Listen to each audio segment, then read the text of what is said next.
બાપુ, એક સુંદર મજાનો ધાર્મિક અને ભક્તિમય પ્રસંગ છે અને આ પ્રસંગમાં આજે આપણે વાત કરવી છે ભારતના પ્રસિદ્ધ મંદિરો ભાગ 30 જામજોધપુર તાલુકાના જીણાવારી ગામ નજીક આવેલા શ્રી ગોપનાથ મહાદેવ મંદિર વિશે.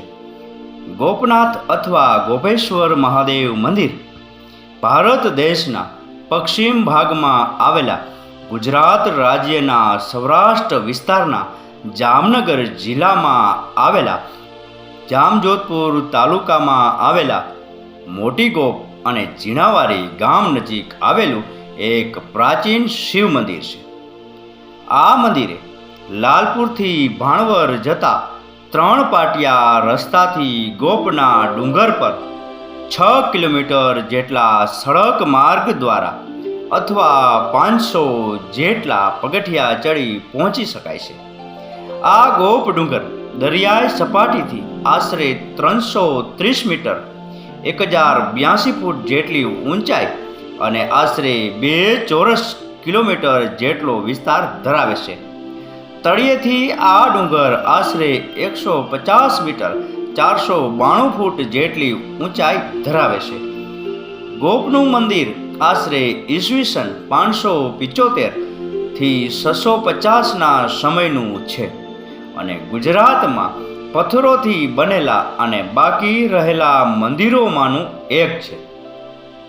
તેનું સ્થાપત્ય ગાંધાર કળા અને ઉત્તર અને દક્ષિણ ભારતના મંદિરોનો પ્રભાવ ધરાવે છે.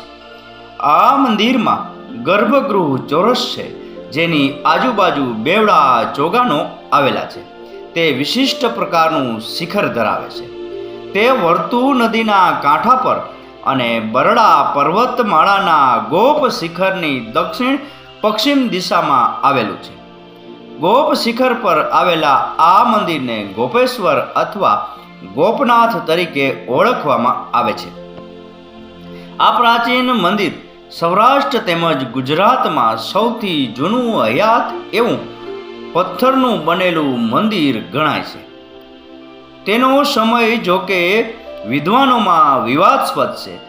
સૌથી વધુ સંભવિત સમય 6ઠી સદીના અંત ભાગ મૈત્રકાળથી 7મી સદીનો પ્રથમ અડધો ભાગ, પરંતુ જૂનાગઢની ઉપરકોટની ગુફાઓ કરતાં પહેલા ગણવામાં આવે છે.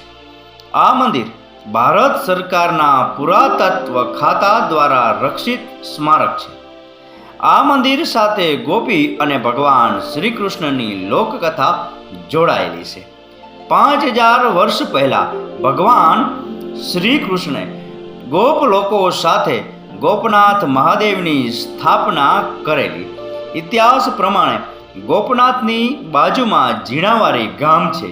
ત્યાં એક રાક્ષસે 16,000 ગોપ કન્યાઓને પૂરીને રાખેલી અને તેનું શોષણ કરતો હતો. આ વાતની જાણ ભગવાન શ્રી કૃષ્ણને થતાં તેમણે અહીં આવીને ગોપ કન્યાઓને મુક્ત કરાવી રાક્ષસનો વધ કર્યો હતો. આજે પણ જીણાવારી ગામે ભગવાન શ્રી કૃષ્ણના પગલાં તથા ગોપ કન્યાઓને જ્યાં પૂરી રાખેલી તે ગુફાઓ આવેલી છે તથા અહીં અત્યંત પ્રાચીન સૂર્યરનાદે મંદિર પણ આવેલું છે. પહેલા ગોપનાથ મહાદેવના દર્શન માટે ડુંગર પર પગથિયા ચડી જવું પડતું હતું. ગોપનાથ મંદિરના મહંત દ્વારા કોઈ પણ જાતની સરકારી સહાય વગર ડુંગર ચડવાનો રસ્તો બનાવી છેક ઉપર સુધી વાહનો ચડી શકે તેવી વ્યવસ્થા કરવામાં આવેલ છે, જેથી વૃદ્ધ અને અશક્ત ભાવિકો દર્શન કરી શકે. નજીકમાં ગુરુઓની સમાધિ પણ છે. ડુંગર પરથી તળેટીમાં આવેલ મોટી ગોપ ગામ ઉપરાંત ચોતરફ ઝરણા, ચેકડેમ, તળાવ તથા અન્ય ડુંગરો આવેલા છે. ગોપ કન્યાઓને મુક્ત કરીને ગોપ લોકોની યાદમાં ગોપનાથ ડુંગર પર ભગવાન શ્રી કૃષ્ણએ ભવ્ય શિવલિંગની સ્થાપના કરી. તે ગોપનાથ મહાદેવ જે અત્યંત ભવ્ય અને 5000 વર્ષ જૂના શિવલિંગના દર્શનાર્થે શ્રાવણ માસમાં ભાવિકો ઉમટે છે. બાપુ, ક્યારેય જામજોધપુર તરફ જવાનું થાય અને જો સમય મળે તો આ ગોપનાથ મહાદેવના દર્શન કરી જીવનને ધન્ય કરજો. તો બાપુ, આ હતો ભારતના પ્રસિદ્ધ મંદિરો ભાગ 30 શ્રી ગોપનાથ મહાદેવ મંદિર વિશેનો પ્રસંગ. આ પ્રસંગ, આ કથા, આ વાર્તા પૂરેપૂરી સાંભળી એ બદલ આપનો ખૂબ ખૂબ આભાર. આપનો દિવસ શુભ રહે. મહાદેવ હર.